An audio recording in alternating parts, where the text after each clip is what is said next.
आपका स्वागत है आज मेरे चैनल पे। और आज मैं आपको बताने जा रहा हूँ कि ये जो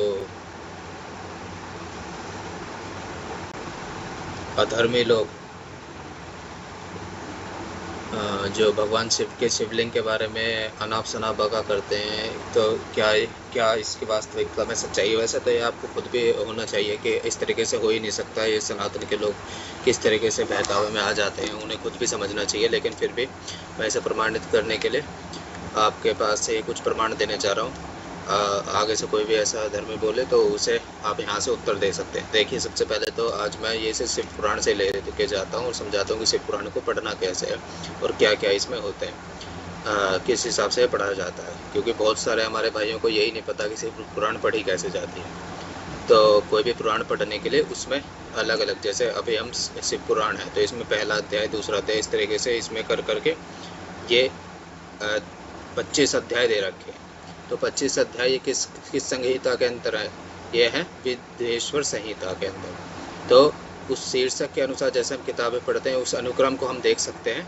अनुक्रम में यहाँ पर इस तरीके से देखिए कि किस किस अनुक्रम में क्या क्या बताया गया है शिव पुराण महात्म्य। ठीक है, इसमें आप देखिए किस तरीके से कि पहले अध्याय में सूत जी द्वारा, जो सूत जी में ऋषि सूत जी, उनके द्वारा शिव पुराण की महिमा का वर्णन किस कारण से शिव पुराण कि क्या क्या इसकी महिमा है। और दूसरे में आता है विद्वेश्वर संहिता। अब इस तरीके से ये शिव पुराण 13 संहिताओं में बटा हुआ है। तो अलग अलग इसमें 13 संहिता हैं, जैसे विद्वेश्वर संहिता है ना। और फिर उसके बाद आप देखिए श्री रुद्र संहिता, जो प्रथम भाग है, खंड यानी भाग। फिर श्री रुद्र संहिता द्वितीय खंड, ठीक है। फिर तृतीय खंड, इसी तरीके से श्री रुद्र संहिता चतुर्थ खंड और श्री रुद्र संहिता पंचम खंड। इसी तरीके से श्री रुद्र संहिता, श्री शत्रुरुद्र संहिता और कोटि रुद्र संहिता। अब आप देखिए श्री उमा संहिता और श्री कैलाश संहिता और श्री वायवीय संहिता, वायवीय संहिता, श्री वायवीय संहिता उत्तरार्ध। और इसी तरीके से यहाँ पर ये इतनी संहिता है। अब आप देखिए कि संहिताएं कितनी है इसमें। ये शिव पुराण बटा कितने भाग में, जैसे यहाँ पर आप देखिए, जैसे ये यहाँ पर माउस को देखिए, 1 संहिता, 2 संहिता, 3, 4, 5, 6, 7, 8, 9, 10, 11, 12। तो 12 संहिता में बटा है, जिसके अंदर अलग अलग चैप्टर हैं। ठीक है, तो अब इसका ये इसी तरीके से बटा हुआ है। तो अभी मैं इसका आपको आज जो बताने जा रहा हूँ, मैं बेसिकली बताने जा रहा हूँ कि शिवलिंग का स्वरूप क्या है। तो जैसे JL शास्त्री ने अपनी किताबों में लिखा है, धार्मिक किताबों ने, जो एक अंग के तौर पर शिवलिंग को बताता है, परोसता है आपके सामने। तो उस हिसाब से पहले तो मैं आपसे रिक्वेस्ट करना चाहूँगा कि कभी भी कोई भी इसी तरीके से बात करे तो तुरंत विश्वास नहीं करना है, और तुरंत विश्वास नहीं करना, और अपने जो प्रमाणिक ग्रंथ हैं उनको पढ़ना है। मैं धीरे धीरे अब इसी पे ही लेकर आऊँगा कि प्रमाणित ग्रंथ कौन कौन से हैं और किस तरीके से उन्हें पढ़ना है। और तो ये आज मैं आपको बताने जा रहा हूँ कि सबसे पहले तो शिवलिंग का अर्थ, ठीक है ना। तो शिवलिंग का अर्थ आपको मिलेगा, ये आपको विद्वेश्वर संहिता में 5वां अध्याय, ठीक है। तो इसमें ये पूरा आपको बता रखा है कि शिवलिंग का रहस्य एवं महत्व। अब यहाँ पर देखिए कैसे है। सूत जी कहते हैं, सौरभ जी, श्रवण कीर्तन मनन जैसे साधनों को करना प्रत्येक के लिए सुगम नहीं है। इसके लिए योग्य गुरु और आचार्य चाहिए, ये तो बात निश्चित है।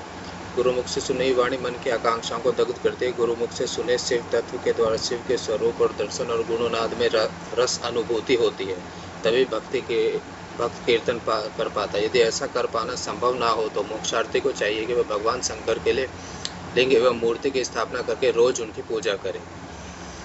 इसे अपनाकर वह इस संसार सागर से पार हो जाता है। तो अब ये यहाँ पर बता रखा है किस किस तरीके से पूजा करी जा रही है, ठीक है। अब यहाँ पर यही क्वेश्चन यहाँ पर पूछा जा रहा है। देखिए यहाँ पर सनत कुमार जी ने पूछा, किससे पूछा? सनत कुमार जी ने सूत जी से, है ना। सूत जी से पूछा, हे नंदी के ईश्वर, नंदी के ईश्वर से पूछा। सनत कुमार ने नंदिकेश्वर से पूछा, पूर्व काल में उत्पन्न हुए लिंग बेर अर्थात मूर्ति की उत्पत्ति के संबंध में आप हमें विस्तार से बताइए। अब यहाँ पर बताया गया है कि प्राचीन काल में एक बार ब्रह्मा और विष्णु के मध्य युद्ध हुआ, तो उनके बीच स्तंभ रूप में शिव जी प्रकट हो गए। अब यहाँ पर देखिए साफ साफ लिखा रहा है कि स्तंभ रूप में। अब यहाँ से भी आप पता लगा सकते हैं कि ये कोई किसी अंग के बारे में बात नहीं हो रही, स्तंभ के बारे में बात हो रही है। अब ये स्तंभ किस तरीके का है उसे भी हम आगे जानेंगे। पूजन भी जगत में प्रचलित हो गया, अन्य देवताओं की साकार अर्थात मूर्ति पूजा होने लगी। और यहाँ से आप देखिए, इस प्रकार उन्होंने पृथ्वी लोक का संरक्षण किया। उस दिन महादेव जी के लिंग के साथ साथ मूर्ति पूजन भी जगत में प्रचलित हो गया। तो मूर्ति पूजन भी यहीं से ही शुरू हुआ है। ठीक है, अब यहाँ पर आप देख सकते हैं, अन्य देवताओं की साकार अर्थात मूर्ति पूजा होने लगी, जो कि अभिष्ट फल प्रदान करने वाली थी, परंतु शिव जी के लिंग और मूर्ति दोनों रूप ही पूजनीय है। अब यहाँ पर ब्रह्मा और विष्णु के युद्ध की बात आई। अब यहाँ पर पूरी कहानी सुनते हैं। पूर्व काल में श्री विष्णु अपनी पत्नी श्री लक्ष्मी जी के साथ शेष शैया पर शयन कर रहे थे। तब एक बार ब्रह्मा जी वहाँ पहुँचे और विष्णु जी के पुत्र कहकर पुकारने लगे, पुत्र उठो, मैं तुम्हारे ईश्वर हूँ, तुम्हारे सामने खड़ा हूँ। यह सुनकर विष्णु जी को क्रोध आ गया। फिर भी शांत रहते हुए वो बोले, पुत्र तुम्हारा कल्याण हो, कहो अपने पिता के पास कैसे आना हुआ। यह सुनकर ब्रह्मा जी कहने लगे, मैं तुम्हारा रक्षक हूँ, सारे जगत के पितामह हूँ, सारे जगत का पितामह हूँ, सारे जगत मुझ में निवास करता है। तू मेरी नाभि कमल से प्रकट होकर मुझसे ऐसी बातें कर रहा है। इस प्रकार दोनों में विवाद होने लगा। अब यहाँ पर क्या है कि ब्रह्मा जी और विष्णु जी आपस में इस बारे में विवाद हो रहा है। इसको भी हम आगे लेकर आएंगे कि विष्णु जी का है, क्योंकि विष्णु भी कई तरह के मतलब अलग अलग यूनिवर्स में अलग अलग फॉर्म में है भगवान विष्णु की, गर्भोदक्षाई विष्णु, महाविष्णु, इस तरीके से। तो उसके भी हम आगे लेकर आएंगे। तो अभी आप इसमें देखें कि अभी ब्रह्मा जी में और भगवान विष्णु में विवाद होने लगा है। तब वे दोनों अपने प्रभु को कहते हैं कि एक दूसरे का वध करने को तैयार हो गए। हंस और गरुड़ पर बैठे दोनों परस्पर युद्ध करने लगे। विवाद होने लगा कि इनमें से कौन बढ़े। अब विवाद बढ़ा तो आपस में वो युद्ध करने लगे। ब्रह्मा जी के वक्ष स्थल में विष्णु ने अनेक अस्त्रों का प्रहार करके उन्हें व्याकुल कर दिया। इस प्रकार कुपित होकर ब्रह्मा जी ने पलटकर भयानक प्रहार किए। उनके पारस्परिक आघातों से देवताओं में हलचल मच गई। वे घबरा गए और त्रिशूलधारी भगवान शिव के पास गए, उन्हें सारी व्यथा सुनाई। भगवान शिव अपनी सभा में उमा देवी सिंहासन पर बैठकर विराजमान थे और मंद मंद मुस्कुरा रहे थे। तो सारे देवता लोग गए। जाने के बाद उन्होंने भगवान शिव से गुहार लगाई कि ऐसा ऐसा युद्ध चल रहा है भगवान विष्णु का और ब्रह्मा जी का। तो उस समय जो भगवान की सभा बैठी हुई थी भगवान शिव की, तो उस समय भगवान बैठे हुए मुस्कुरा रहे थे। और जब भी देवताओं का वहाँ पर आगमन हो गया और देवता बोले,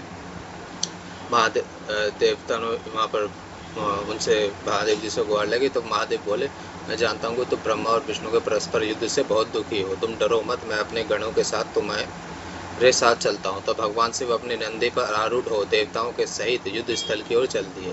वहाँ छिपकर वे ब्रह्मा विष्णु का युद्ध को देखने लगे। तब उन्हें यह ज्ञात हुआ कि वे एक दूसरे को मारने की इच्छा से माहेश्वर और पाशुपात अस्त्रों का प्रयोग करने जा रहे हैं। तब वो युद्ध शांत करने के लिए महाअग्नि के तुल्य एक स्तंभ रूप में ब्रह्मा और विष्णु के मध्य खड़े हो गए। अब ये देखिए कि यहाँ पर किस रूप में खड़े हुए हैं। यहाँ पर एक दूसरे को मारने के लिए माहेश्वर और पाशुपात अस्त्रों के प्रयोग करने जा रहे हैं। तो युद्ध को शांत करने के लिए भगवान शिव कैसे खड़े हो गए? शांत करने के लिए महाअग्नि के तुल्य एक स्तंभ के रूप में। वह एक स्तंभ जो बहुत विशाल और महाअग्नि मतलब एक अग्नि रूप में था। तो आप यहाँ पर इसे देखिए।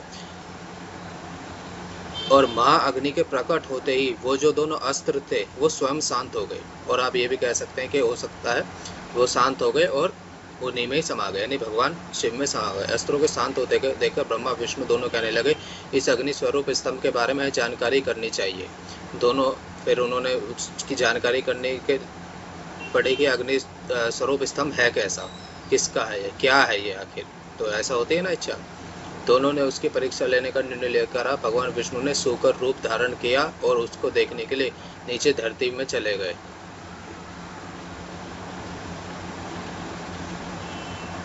और अब शूकर रूप यहाँ पर धारण किया, तो यहाँ पर आप देख सकते हैं कि शूकर रूप भगवान विष्णु के 12 अवतार कहे जाते हैं। मत्स्य, कूर्म, वाराह, वामन, परशुराम, राम, कृष्ण, बुद्ध, कल्कि, ये मुख्य 12 अवतार कहे जाते हैं। वैसे 24 अवतार हैं, उसके बारे में भी हम बात करेंगे। तो यहाँ पर शूकर अवतार, तो हो सकता है कि यहाँ पर ये शूकर अवतार 12 अवतार के बारे में ही कही गई हो, इसे और आप बताएं। और धारण किया और उसको देखने नीचे धरती में चले गए। ब्रह्मा जी हंस का रूप धारण करके ऊपर की ओर चलते। पाताल में बहुत नीचे जाने पर भी विष्णु जी को सब स्तंभ का अंत नहीं मिला था, वह वापस चले आए। पाताल में बहुत नीचे जाने पर भी विष्णु जी को स्तंभ का अंत नहीं मिला, अतः वह वापस चले आए। और अब जब ब्रह्मा जी जो किस में बैठे थे, वो हंस में बैठे थे, आकाश में जाकर केतकी का फूल देखा। वह उस फूल की लेकर विष्णु जी के पास आए और विष्णु जी ने उनके चरण पकड़ लिए। ब्रह्मा जी को छल को देखकर भगवान शिव प्रकट हुए। अच्छा, तो ब्रह्मा जी ने यहाँ पर एक चालाकी करी कि ब्रह्मा जी आकाश में जाकर केतकी का फूल देखा, ठीक है ना। और केतकी का फूल देखा, या ये समझ ले कि चालाकी करी, या फिर मतलब उन्हें यही समझ में आया, केतकी का फूल देखा और उन्होंने कहा कि मैंने इसका कह सकते हैं कि मतलब आखिरी छोर पा लिया है ब्रह्मा जी ने। ब्रह्मा जी ऊपर की तरफ जा रहे थे ना, और विष्णु जी शूकर रूप के नीचे की तरफ, तो मैंने ऊपर का इसका अंत जो है, शुरुआत पा ली है। ब्रह्मा जी का छल को देखकर भगवान शिव प्रकट हुआ है। शिव विष्णु जी की महानता से शिव प्रसन्न होकर बोले, हे विष्णु, आप सत्य बोलते हैं, अतः मैं आपको समानता का अधिकार देता हूँ। तब यहाँ पर ब्रह्मा जी की चालाकी से भगवान शिव थोड़े क्रोधित हो गए। तब भगवान शिव ने भगवान विष्णु को समानता का अधिकार दिया, ठीक है। तो अब आप यहाँ पर समझ सकते हैं, ये आया आपका विद्वेश्वर संहिता 5वां अध्याय, ठीक है। अब आपको कोई भी बोले इस तरीके से कि ये इस तरीके से है या लिंग के रूप में है, तो आप बता दीजिएगा। मैं आपको और भी इस तरीके से प्रमाण दूंगा लिंग के बारे में ही आगे। तो मेरा चैनल सब्सक्राइब कर लीजिए, इसके बारे में आपको प्रमाण मिलते रहेंगे।